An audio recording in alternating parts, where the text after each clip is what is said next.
Welcome to the Thriving on Purpose podcast, where we teach Christian entrepreneurs how to build a strong foundation of faith, growth, and skill to lead and thrive on purpose in life and business. And now, here are your hosts, certified coaches Elisabeth and Sebastien Richard.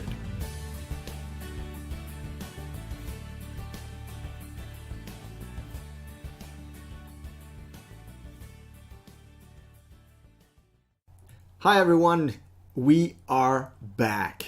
January, I won't say the date. 7th. We're just starting the year and we promised we'd be back. Me and Liz have been listening to some amazing content. We are psyched. We are psyched not only for the content we want to give you guys because it's helped us tremendously. So if it has helped us, we are convinced it will help you. So we're excited about that.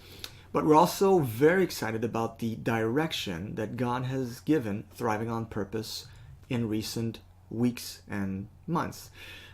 We didn't tell you guys when we did our last episode. Was it, Liz, beginning of December we did the last one? Or end of November. Something like that. Yeah, it's been a long break. We didn't tell you guys, but we were kind of giving a different direction to our business. Just a slight rebranding. Nothing major. We're still called Thriving on Purpose. It still spells T.O.P, T.O.P, Top. The mountain is still our logo. But we kind of changed our tagline. Instead of the three words that were faith, leadership, and growth, which was kind of like our semi-tagline in the past, we've changed this to digging deeper to climb higher. And it's kind of a cool story how we came up with that. Because as we were thinking about how should we change that? What kind of tagline should we have to give more of a definition of what Thriving on Purpose is about? And I asked Elisabeth, I said, if we're going to adapt our branding a little bit more to who we are, I need to know I know who I am, but I don't, it's fun to hear it from someone else. So I asked her, what am I like? She says, well, you're kind of like the Indiana Jones of the Bible. She says, you like to dig. You really like to dig deep, sometimes annoyingly so. And I said, you know what? I like that. Let's call ourselves the annoying ones. No, I'm just kidding. But I said, digging, that's really good. Maybe we should find something that has digging in it. But then you're digging your own grave, not good. So you kind of think about what you can get with digging. Well, digging for nuggets. Okay, nuggets of truth. Yeah, that's good. I like that. So then I came out, it just fell on me. And I think it was the Holy Spirit. I looked at Elisabeth and I said, I have it. And she goes what? I said, get this. Digging deeper to climb higher. And I just fell in love with it right away because it's kind of a contrary. When you're digging, you're not climbing. You're going deeper, you're going lower. But at the same time, when you're digging deeper in God's Word, when you're digging deeper in knowledge, in books, in good teachings and stuff like that, it does enable you to climb higher. So it's like a dichotomy between the two, but they go together so well. And Liz right away, and Liz, I've told you that in the past, she's my toughest critic. So if she says something is good, I know it's really, what she means is this is really great and it's going to blow people's minds, So she said, this is really good. I'm the one that's always pushing him to climb higher. Yeah, I don't need to be pushed to dig deeper. That's true. Climbing higher is more Liz's modus operandi. It's her MO. She likes to climb higher, but I love to dig deeper. So we kind of make a fun team that way. Exactly. Hey guys, as you know, it's January. It's the new year. By the way, we wish you a very, very happy new year. A blessed new year to you, all of our listeners. Happy New Year. And, as New Year comes around, it's pretty much something that a lot of people do. They make resolutions. New Year's resolutions. And I used to be one of those. I used to make resolutions, all kinds of resolutions. It's kind of funny for me because when I entered personal development, that's when I stopped doing resolution because I was all year, all I do is work on improving myself. So why would I make a resolution on just one day? For me, it was more like a way of life. And I'm hoping it's the same thing for you. You are in personal development. I don't think you should stop at one day in the year to improve yourself, okay? And that said, I want to give you some stats about New Year's resolutions, because it's kind of funny how people go, like they charge in the year, they're all pumped up in the new year, and they're like, oh, this year it's going to be different, it's going to be better, it's going to be good. And most of the time people don't understand that in order for their year to be better, they have to become better. So, and I hope that's not your case. If you're our listener, the chances are you're not one of those people. But if you are, you need to change that. You need to understand that if you're going to have a better year, you need to become better. You need to be a better you. Exactly. Okay. And we hear that stated by Jim Rohn a lot. If you want to accomplish more, you have to become more. And so a lot of people hear it, but they don't understand what that means, and they don't have any idea how to apply that to their life. Like, how do you do that? Do you read a ton of books? Do you make 100 resolutions? Like, what do you do? So this podcast is really going to give you some clarity on what that means to become a better you. Yeah, and by the way, the title of the podcast is Jonathan Edwards' Resolutions. We're going to get back to Jonathan a little bit later. And the subtitle is very interesting. I chose the subtitle, and I think it represents pretty much what we're trying to bring here. New Life's Resolutions versus New Year's Resolutions. They're very different. Because you see, as a believer, you were given a new life. So you entered a phase in your life where everything became new. We are new creatures in Jesus Christ. And we are called to renew our minds in Romans chapter 12. The renewing of our minds is very important. So all of this entails so much. And before I keep going, and I keep ranting and going too far ahead of myself, I want to give you guys some stats, okay, on New Year's resolutions. Statistics tell us that 156 million people make New Year's resolutions. On average, I don't know where they get that, but it's probably pretty spot on, I would say. And they also tell us that only 12% among the people who make New Year's resolutions see them through. Now that's 12%. Yikes. So between losing weight, making new friends, traveling more, or going to the gym, we find that for the most part, New Year's resolutions usually end up as failures for 88% among you. That's a lot. That's a lot. That's a high degree of failure, and it's also an indication that maybe New Year's resolutions don't work. Yeah, and we did a lot of research out there to just see, what's online, and every year it's pretty much the same thing that we see. There are countless articles online that try to explain why New Year's resolutions are such a failure, why they don't work. So some say it's because you don't know your why. Like I heard a famous podcaster say, you have to go behind your why and figure out the why behind the why behind the why of why you're doing this, so that you actually want to get out of bed and do what you're doing, run your business and accomplish your goals, right? Others say that we simply get overwhelmed. We don't have a quality mindset. We have a crappy negative mindset. We get discouraged. That's why we fail and give up. Others say it's because the goal is too high, so try to make smaller goals because then you're sure to attain them. And so instead of doing 5 big goals or 3 big goals, they'll do 6 little small goals. Some say it's because you didn't plan, you didn't have a good plan, so therefore you're not taking action. All of it is just in your mind. And I'm not saying that all of these things are wrong. There are a lot of good points here. But we really want you to see that there's more to this. We're going to dig deeper, basically. We're going to dig deeper to climb higher. Exactly. Yeah, we're going to dig deeper so that you understand better. And the last thing that I've heard is that you're not accountable.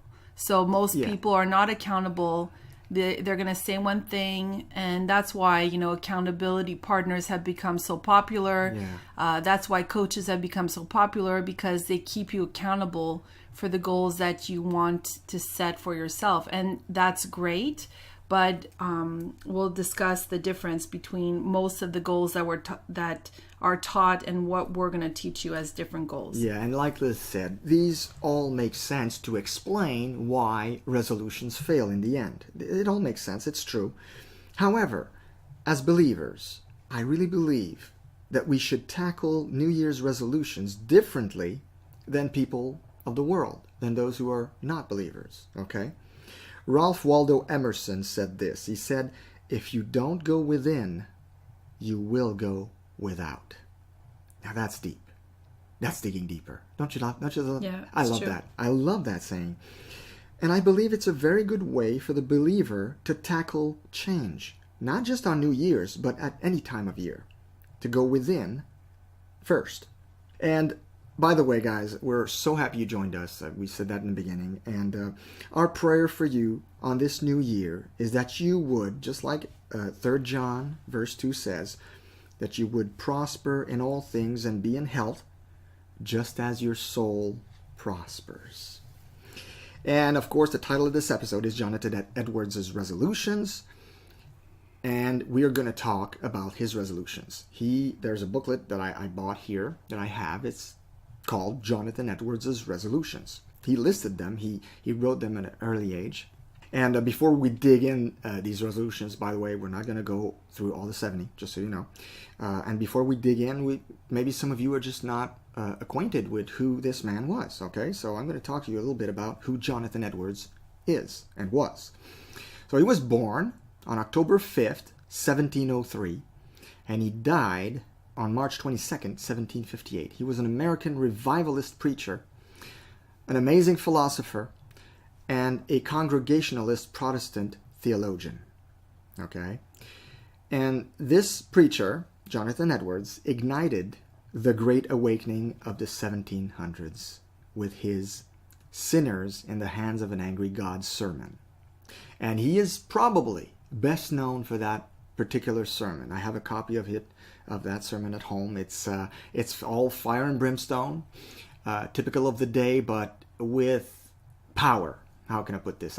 With tremendous power. That sermon had tremendous power and left an undeniable legacy for Jonathan Edwards, for him as a preacher, for him as a revivalist, and for him as a powerful thought leader of the day. Absolutely. And numerous books that have been written about his life, his work, his influence on American history, and his powerful professional legacy. Yeah, he was a proficient scholar, proficient author. But we're going to get to that a little bit later. Right now, I want to tell you the legacy, like Liz mentioned. The legacy of Jonathan Edwards is just amazing. The scholar Benjamin Warfield of Princeton charted the 1,394 known descendants of Jonathan Edwards. So he looked at basically as descendants to see what they made of themselves. Here's what he found, okay? He found an incredible testament to Jonathan Edwards. Of his known descendants, there were 13 college presidents, 65 college professors, 30 judges, 100 lawyers, 60 physicians, 75 Army and Navy officers, 100 pastors, and 60 authors of prominence. There were also 3 United States senators, 80 public servants in other capacities, including governors and ministers to foreign countries, and 1 vice president of the United States. Now, when we talk about legacy, and you've heard us talk about legacy many times during our podcast, that's what we mean. Be so busy building a legacy that you won't be worried about if you have followers or not. That's what this man did. So such a legacy doesn't happen by chance. Okay? This incredible legacy is the result of one tremendously disciplined life. Jonathan Edwards made the decision to apply himself to godliness at a very early age. He once wrote his own, I guess you could call it a mission statement, if you will, and here's what he wrote, here's what he said. God's purpose for my life was that I have a passion for God's glory, and that I have a passion for my joy in that glory, and that these two are one passion. Now, that's a powerful mission statement. Around age 19 or 20, while he was studying at Yale, young Edwards began writing his life's resolutions. And this became his 70 resolutions, which we're discussing today in this podcast, and we will delve into today. Now, you may ask, as you've heard me mention earlier that he was born in the 1700s, so you may ask the question, why resort to something that was written back in the 1700s in order to help us live our life today? That's an understandable question. It's even, I would say, a very good question. So to answer this question of yours that you may have, I will answer it in 3 points. Number 1, as a rule, I prefer learning from those who build civilization than from those who enjoy its fruit. In other words, I like old books, so sue me. Okay? Edwards lived in a very remote time, back in the 1700s. He lived between October 1703 and March 1758. Ben Franklin discovered electricity in 1752, so that puts us in context. And America declared its independence in 1776, roughly 20 years late after Edwards died. So these were revolutionary times in the U.S. when Edwards was an influencer. So keep in mind that Edwards at the time was a man of great influence. Okay? So today he might be foreign to you, but back in the day he was among the top thought leaders. Number 2, contrary to today's personal development teachers, Edwards' efforts centered on a higher degree of the mostly forgotten value of godliness over everything else. So unlike today's tendency, they weren't overly focused on outward productivity, but mostly on inward riches. Okay? Edwards goes inward. Hey, it rhymes. Huh, cool. Okay, Edwards goes inward. He chooses to build up his character from within rather than set goals exterior to himself. And I'm talking generally speaking here, because I also know and I read about Edwards that he enjoyed doing 1 hour of physical activity every day to work up a good sweat. He thought it was important to keep his body sharp also. And I don't recall reading that in his resolutions, but maybe it's there. Anyway, and another parenthesis I want to make. Today we're going to go only through 15 of those resolutions that we hand-picked, okay? There are 70 in all, and I have some really, really good news for you. You will be able to download the PDF on this very page where the episode will be posted. Right, Liz? Yeah, on thrivingonpurpose.com, on the podcast tab, episode 28 on the bottom, I'll put a link that you can click on to get your PDF so that you can have all 70 of them and get great ideas on what you'd like to use as a resolution. I think this will be very helpful. Number 3 is Edwards' life results and contributions speak for themselves. So he's considered to be one of the greatest and most influential American philosophers and theologians. He was accepted into the Yale College when he was just 13 and graduated as the head of his class 4 years later. He also served as president of Princeton just before his death. Yeah, just before his death, maybe a month or so before his death, they basically begged him to take up the office, and he didn't want because of his ill health. And they begged him to become president of Princeton, and because they just loved him so much, they thought he could bring so much to their budding school. Also, Edwards wrote an astonishing number of books on a variety of subjects. If one were to go to Yale's online collection of Edwards' works, they would find 73 volumes listed. 73 volumes. While many of these volumes contain his sermons, the literary output Edwards produced is nothing short of astonishing. While there are many that one could cite, perhaps the best known works of Edwards today include Religious Affections, A Personal Narrative, The Nature of True Virtue, and A History of the Work of Redemption. These works, covering the nature of true conversion, autobiographical details, ethics, and a theology of Scripture, and all of history respectively, are the tip of the iceberg when it comes to all that Edwards wrote. Pretty impressive. He was, and last but not least, he was chief instrument of God during what is called the Great Awakening of the 1730s and 40s. Now, this is something you guys will find interesting. During his famous 1741 sermon titled Sinners in the Hands of an Angry God, during that sermon, members of his congregation cried and pleaded, and some even fainted. That's how powerful the sermon was. They pleaded for salvation. They would throw themselves on their knees and cry and ask Edwards to pray for their soul. Now, and I want to emphasize here that it's not just the fact that Edwards was talking about fire and brimstone. What you need to understand is that was the power of God moving through Edwards. Edwards was so completely obsessed with holiness that God used him as a choice instrument of his grace to save people.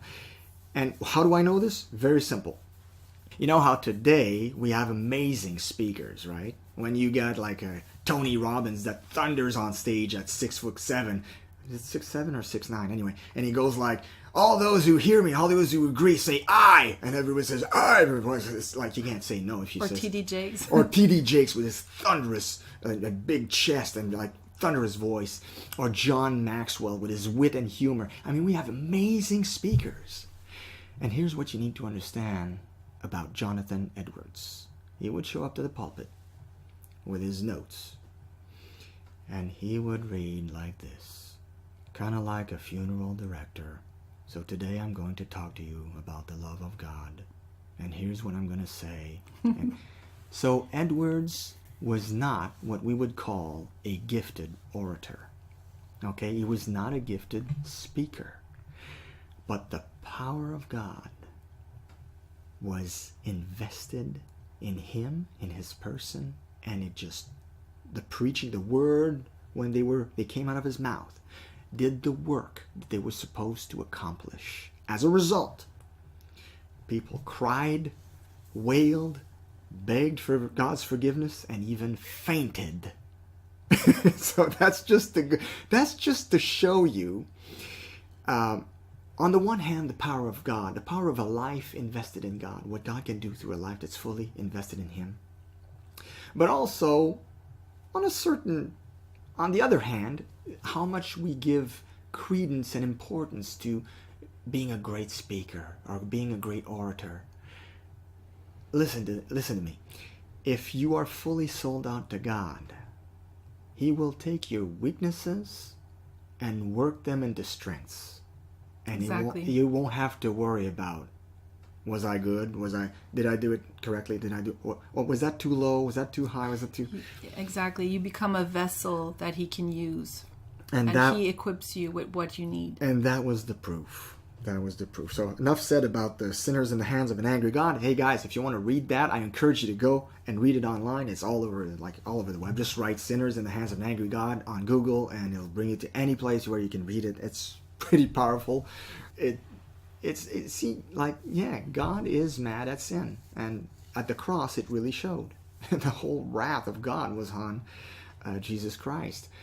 And there's even a preacher who once said, and I thought he was right on, when he says, when you say you're saved, what are you saved from? People tend to answer, from my sin. No, you are saved from the anger and the wrath of an almighty and perfect God. That makes you see things in a different light, doesn't it? And that's what was on Christ at the cross, and that's what we're saved from. Pretty amazing stuff. Anyway, I don't want to go all theological here. So now I'm going to talk about the types of resolutions that we traditionally make. Okay, so the ones that we tend to do and that I have done in the past as well. And we're not saying these are bad things. We're just giving you an example of what I call more physical resolutions that we traditionally do. Okay, so we'll tend to go for things like double business revenues. So this year I'm going to double my business revenue. Exactly. This year I'm going to get more online reviews. So I'm going to work hard at getting reviews for my book, for example, or quit smoking, quit drinking. I'm going to lose weight, spend more time with friends and family, read more books, eat more healthy food, or stop eating junk food, learn to play an instrument, learn a new language, learn a new skill like social media marketing, meet new people. Maybe you're not social enough to your liking, so you want to meet new people. Maybe you want to travel more, do more vacations. So those can be all different goals that you have for yourself. Mm-hmm. Yeah, and these are all good things in themselves. I mean, there's nothing wrong with any of what Liz just listed, okay? So I just want to make that clear. And if you did make a resolution about that, I don't want to derail you. It's a good thing. All of these things we just listed are good. They're all good. There's only one little problem with them.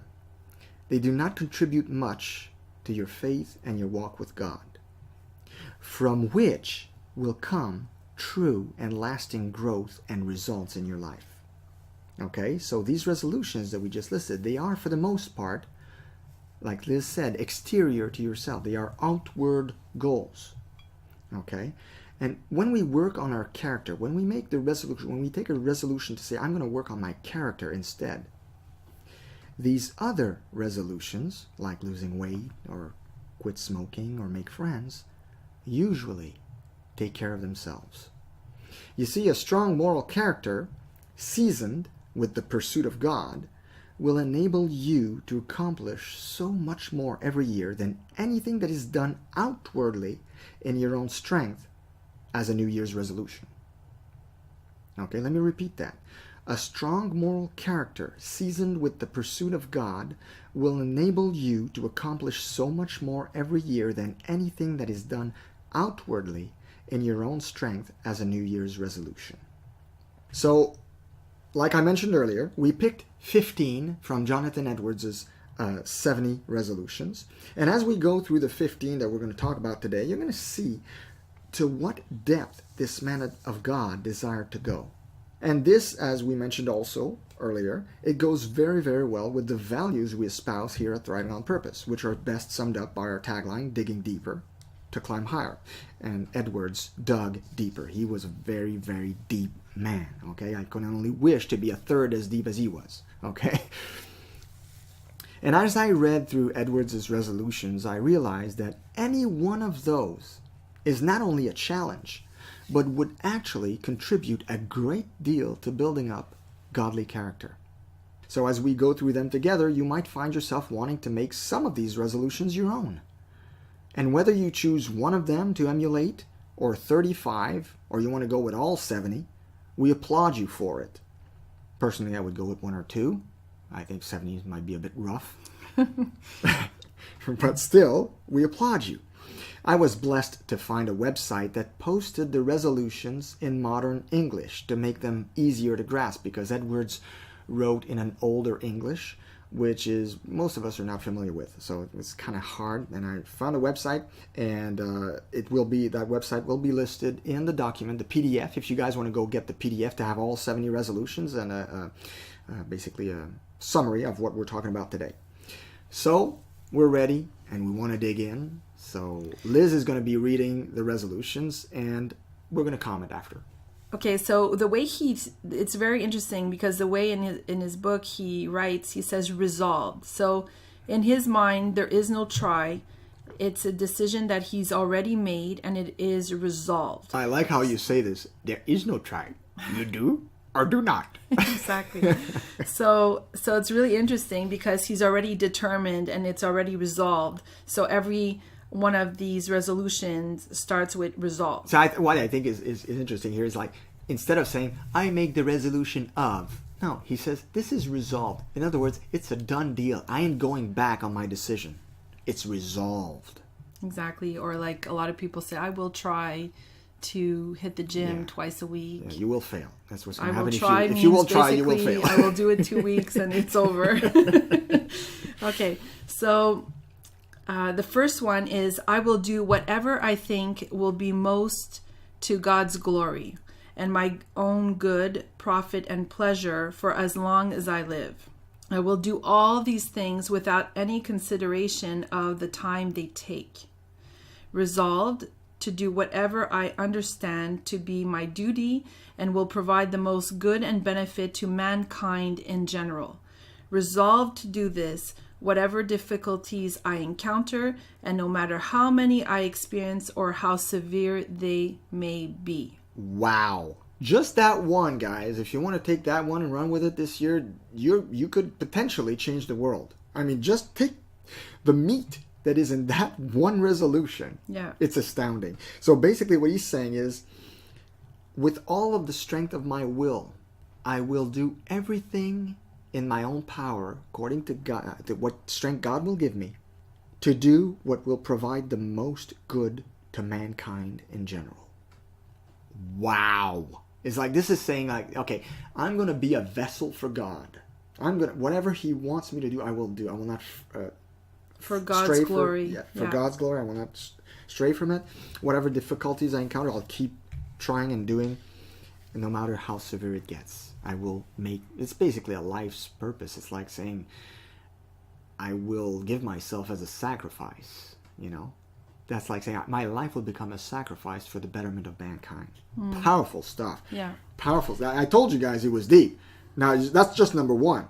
That's just number one, okay? But it's a whopper. I gotta admit, it's a whopper, this one. Okay, so number 5 is never lose one moment of time, but seize the time to use it in the most profitable way I possibly can. Wow, again. And just a little parenthesis here. So Liz said number 5 because we're following the order in which they were written, okay? So obviously that's the second one we mentioned on the podcast, but we go with the numbers in which they are listed in the text. So if you want to refer to them, or if you jot them down and you want to find them again in the document later on when you print it out, you'll know where to go. Exactly. So that's number 5. Basically he's saying, look, I don't want to waste any time in idle activity. So every minute of every day, every second of every day, I want to make sure that my time is used to the greater glory of God and not wasted on useless stuff. Exactly. That's another great one. You do that. Let's say that would be your resolution this year. Can you imagine how much your year would be different from last year's? Just that. It's amazing. Yeah, and there's so many resources out there for time management. Michael Hyatt does some. Brian Tracy's a pro at that. Exactly, that you can do, just, go on YouTube and write time management. You're going to get like a truckload of videos on that to give you ideas of how to better use your time and maximize your day. So the 6th one is resolved to live with all my might while I do live. Wow. Again, to live with all my might while I do live. Hold nothing back, embrace life fully, treat it as a tremendous gift, and live my life fully while I do live. Exactly. So number 9, resolved to think much on all occasions about my own dying and of the common things which are involved with and surround death. You're going to be like, why did you write that as a resolution? Here's why I wrote that, okay? Because we live in an age where we want to distract ourselves from our own death. Everything is about distracting yourself, entertaining yourself. Don't think about death. Think about life. And yet, there's just something about being conscious daily of your own mortality that enables you to live fully. I think they both go hand in hand. I was amazed. I told that story before in another podcast, but I was amazed one day. I was sitting with 2 ladies. They were in their 70s, and we were having a conversation. And I was saying how, as a person, as a Christian, I often thought about my own mortality. And I was maybe, 35 at the time or something. They looked at me as if I was an alien who just barfed on their meal. I mean, it was just like, what? And they were in their 70s. And they're like, what? You're 35 and you think about that? I was like, well, yeah, don't you? And they said, I just started thinking about that maybe a couple years ago. I never thought about that my whole life. So that means these ladies, and both of them were in agreement there, that they lived their whole life. And they were not believers, okay? So they weren't Christians. So I don't want to crucify them. Pun intended, I guess. But they just never thought about their own mortality. And I think there's just something beneficial in thinking about the fact that, hey, you won't be here forever. So better make every day count. Exactly. There is an expiry date. There's an expiry date. And you don't know when it's going to happen. And it's a surprise. It's a surprise.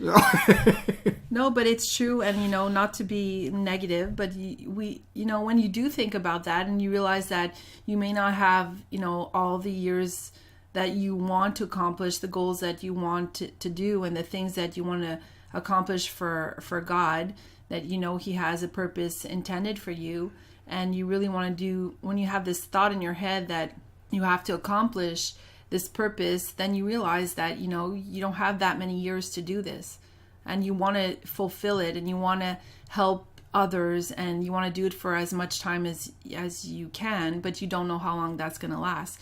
If you're not aware of death, if you're not thinking about it ever, then you just are moving like a turtle. You just okay, eventually I'll get this done. Eventually, like there's nothing pressing you to move faster, and next thing you know, you wake up and you're like, wow, I haven't done anything for 10 years. Yeah, and also... And that's what happens. Like the middle life crisis, that's exactly what happens to people. Yeah. They're like, wow, I'm 40 and I've done nothing, that betters anyone's life. I'm not making a difference. No one really cares if I'm gone. Yeah, and you bring up a good point, but also on the same token, I think when you think about your own death, you become more aware of other people's own death as well. Mm-hmm. And when you become more aware of other people who will die, guess what it does when it comes to sharing the gospel and talking about God? It gives you more of a sense of urgency. This person that's here in front of me today might not be there tomorrow. Recently a friend of mine that I work with had a heart attack, and made me realize the urgency of sharing the gospel with him. And that's the way it is, right? When you become more aware of other people's mortality, your own, it gives you more of a sense of urgency to share God with other people. Exactly. Number 13, to be endeavoring to discover worthy objects of charity and liberality. So what does that mean? Basically, what it means is Edwards was always like a predator when it came to finding people to whom he could give to. People or causes he could generously give to and contribute either time or money to. So he's like a do-gooder predator. It's like, who can I help today? How can I help today? Who can I bless today? What ministry can I give to today? That's the way he was approaching charity and liberality. Number 15, resolved. Never to suffer the least emotions of anger about irrational beings. This one makes me laugh. Never to suffer the least emotions of anger about irrational beings. So basically what Edwards is saying is if you encounter someone who's stupid, don't get mad. Don't get angry at stupid people. It's not worth it. But he wrote it in such a way that, it sounds so polite and proper. And yet, at the same time, that's basically what it means. When you meet someone who's irrational, who says that 2 + 2 is 5 or 3, don't become angry at those people. To try to prove your point. I've met a lot of people that just have to prove their point. Yeah, and in French we have an expression that says, c'est pas nécessaire de perdre la raison pour avoir raison, which means basically don't lose your reasoning in order to be proven right. It just doesn't go together. So you're gonna meet lots of these people, and that's fine. That's part of life. That's the spice of life. You're gonna meet a lot of these people, and the last thing that you must do with these people is get mad, angry, or even in some cases correct them. Don't even waste your time with that. Like if you see you're dealing with an irrational being, don't even waste your time in trying to correct them. Exactly. Number 16, resolved. Never to speak evil of anyone, except if it is necessary for some real good. Again, that's very interesting. Don't speak evil of anyone, except if it is necessary for some real good. And that must be a very rare exception. Okay, I know some people would be like reading this and say like, well, I know so and so and so and they're part of the exception. No, shut it. Come on. Seriously? No. That's going to be only on rare occasions where you will know that it's for the greater good to speak ill of someone, that it's going to bring more good than ill for some reason, that's going to be only on rare occasions. Like maybe in a court case when you have to say the truth about something. That's a good example. And at very rare occasions will it bear any kind of fruit. Exactly. So resolve never to speak evil of anyone. He could have left it at that. That would have been fine. But he added that other part because there are rare exceptions where it might actually do some good. Number 20, resolved. To maintain the wisest and healthiest practices in my eating and drinking. Bam. There you have it. All you folks who did that as a resolution to lose weight, that's one resolution that you could just do for your life, and it would bear the fruit of losing weight. Because what he's saying basically is to never eat out overindulge. Eat out of gluttony or drink out of gluttony.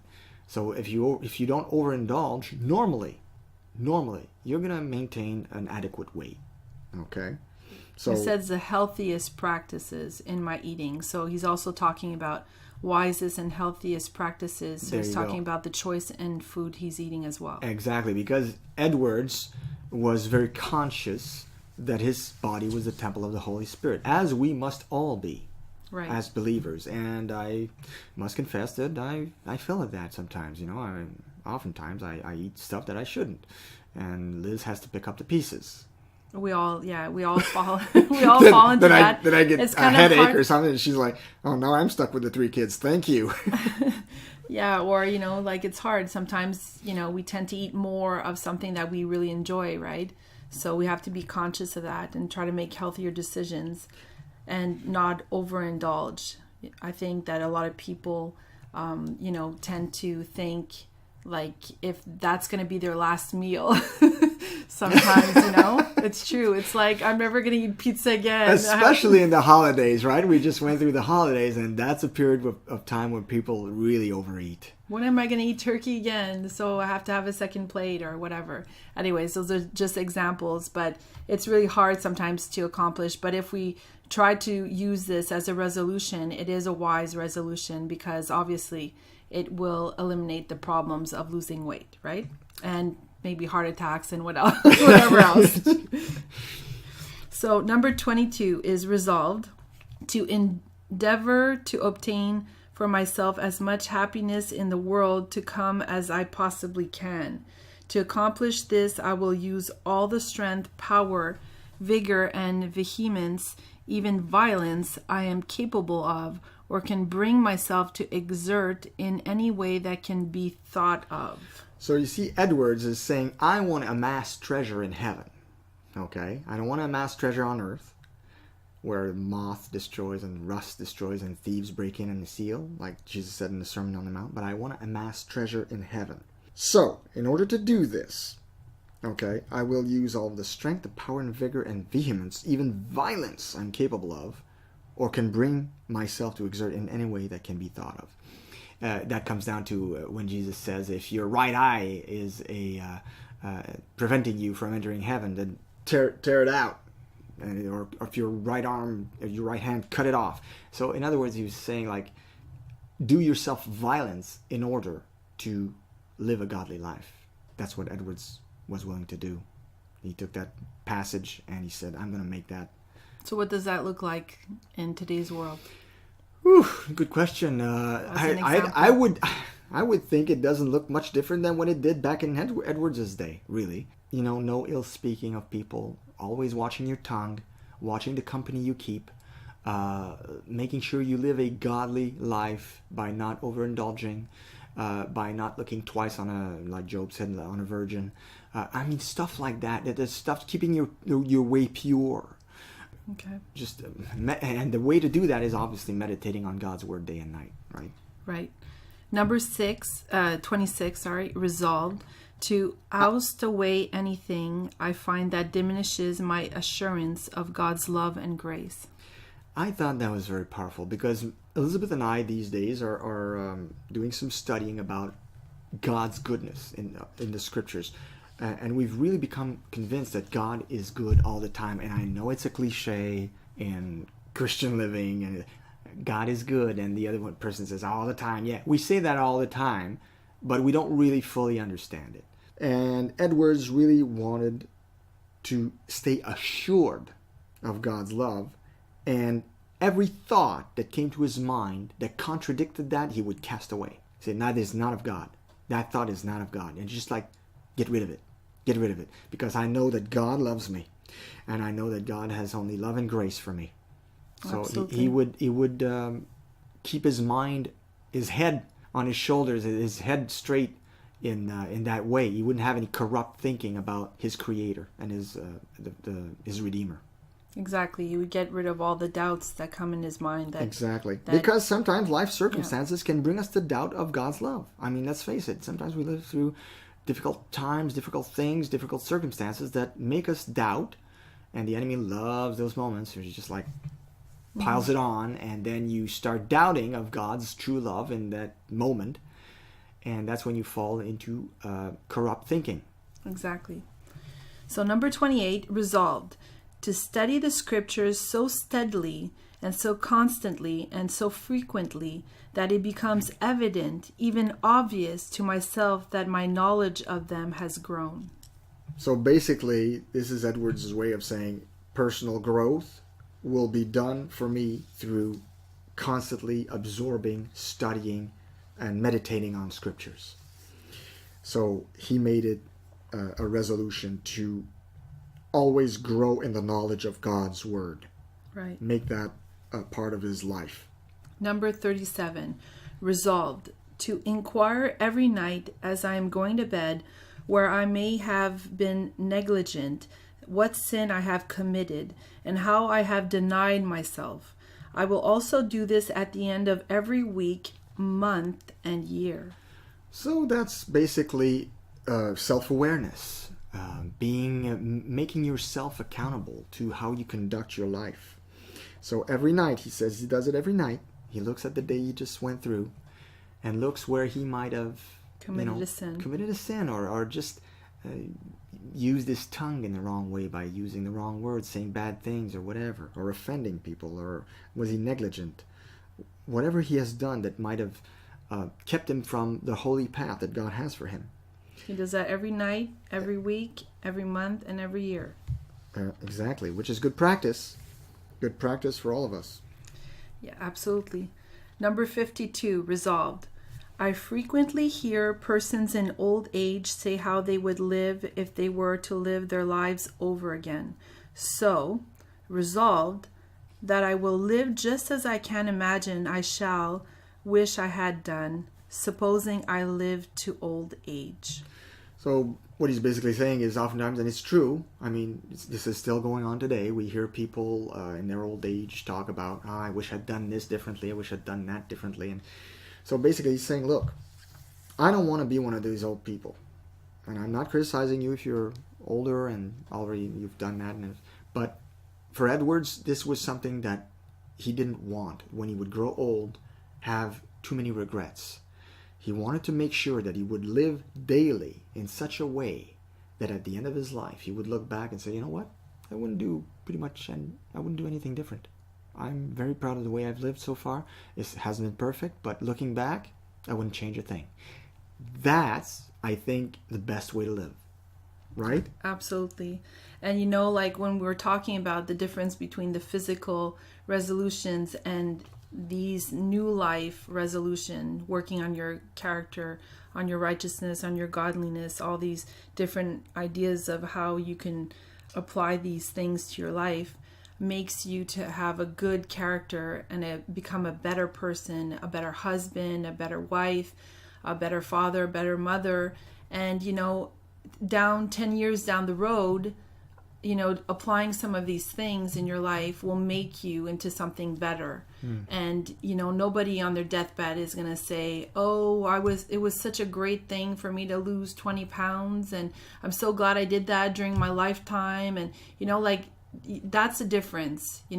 Working these types of resolutions make a difference, so that when one day you do, I don't know, however you would pass away, but I'm just saying, you're at the end of your life, you look back at these moments and at these years and you say, wow, I've come a long way. Yeah. I'm glad that, from where I started and where I'm at now, I feel like there's a sense of accomplishment of what I brought to the world and what I've become and what I've left as a legacy and what my family thinks of me.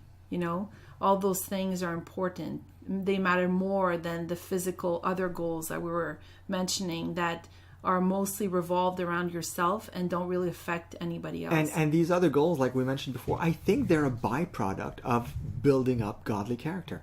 I think if you really focus on building up godly character daily, these other goals that we tend to set for New Year's, these other resolutions that we tend to have, making more friends or traveling more, which requires more money, which requires more success, all these things will be byproducts, I believe, of building up that godly relationship with God and godly character and endeavoring to work yourself from within.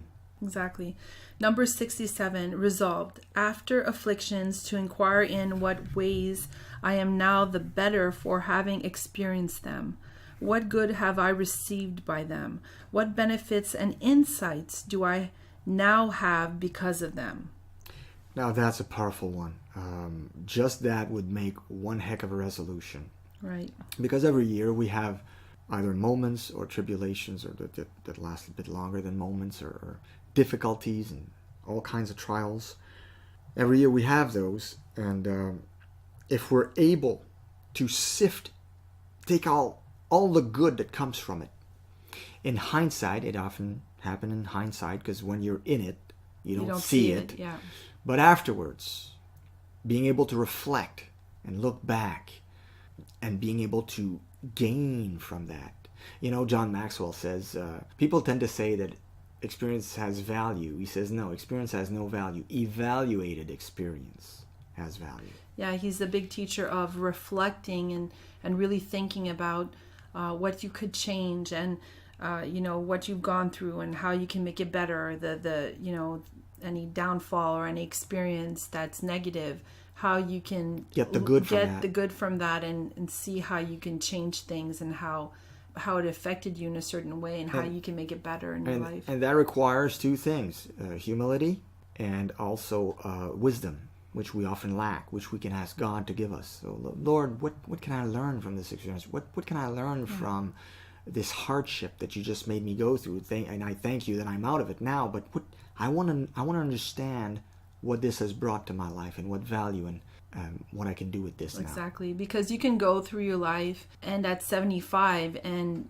haven't gotten any wiser because you've never stopped and reflected on evaluated experiences, on the things that life has shown you that you learn from, makes you wiser when you stop and think about them and see how you can modify things or change, learn from them, and see the good in certain things, even if it's hard sometimes.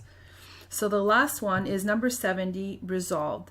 Let there be something of benevolence in all that I speak.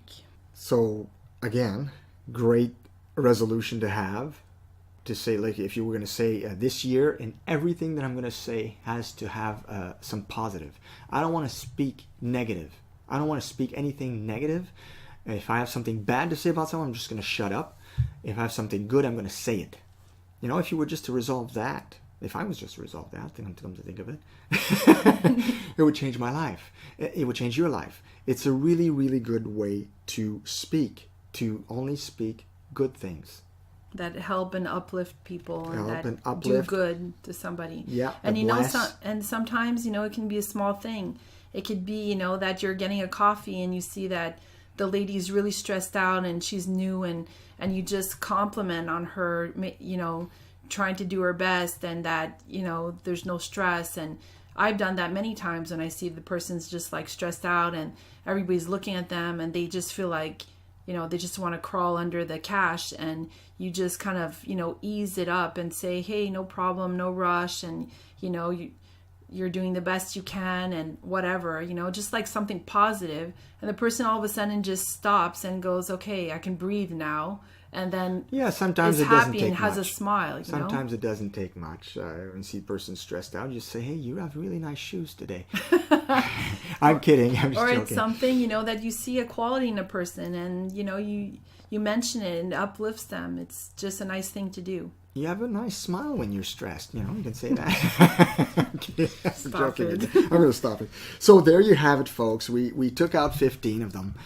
15 of Jonathan Edwards' 70 resolutions, which you can download, and I hope you will, on our website for episode 28, the resolutions of Jonathan Edwards. Just go at the bottom and click. What is it? What are they going to click? Let's download.